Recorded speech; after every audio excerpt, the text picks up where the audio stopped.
জলপাইগুড়ি স্কুলে কলকাতা হাইকোর্টের বিচারপতি বিশ্বজিৎ বসুর সারপ্রাইজ ভিজিটের জের অবশেষে নড়ে চড়ে বসল শিক্ষা দপ্তর। স্কুলে ক্লাস চলাকালীন কোনো মাস্টারমশাই আর ফোন ঘাঁটতে পারবেন না। একাধিক স্কুলে ইতিমধ্যেই এই মর্মের নির্দেশ পাঠিয়ে দেওয়া হয়েছে জেলা স্কুল পরিদর্শকের অফিস থেকে। বিচারপতি বিশ্বজিৎ বসু গত সপ্তাহে হাইকোর্টের জলপাইগুড়ি সার্কিট বেঞ্চে যাওয়ার পথে আচমকা ফণীন্দ্রদেব ইনস্টিটিউশন স্কুলে পরিদর্শনে চলে গিয়েছিলেন। আর স্কুলে সারপ্রাইজ ভিজিটে গিয়ে কার্যত স্তম্ভিত হয়ে গিয়েছিলেন বিচারপতি। স্কুলে ৪৫ জন শিক্ষকের মধ্যে সেদিন কামাই করেছেন ১২ জন শিক্ষক।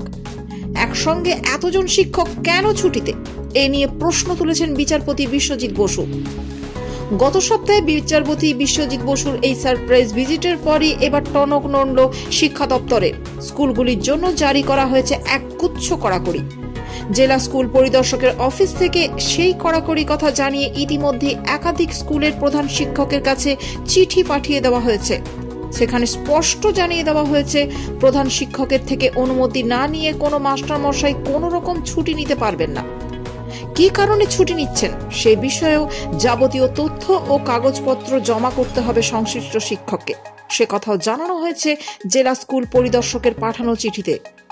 প্রধান শিক্ষকদের নির্দেশে দেওয়া হয়েছে স্কুলের রেজিস্টার খাতা যেন আপ টু ডেট রাখা হয়।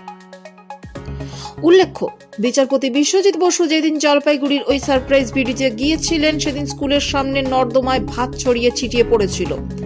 এবার স্কুল চত্বর পরিষ্কার পরিচ্ছন্ন রাখার ওপরও জোর দিচ্ছে শিক্ষা দপ্তর।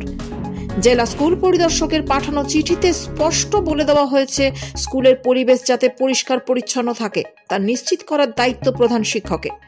পানীয় জলের জায়গা, মিড ডে মিলের রান্নাঘর, খাওয়ার জায়গা, ক্লাসরুম ও টয়লেটে যাতে যথাযথ স্বাস্থ্যবিধি মেনে চলা হয় সে কথাও জানানো হয়েছে।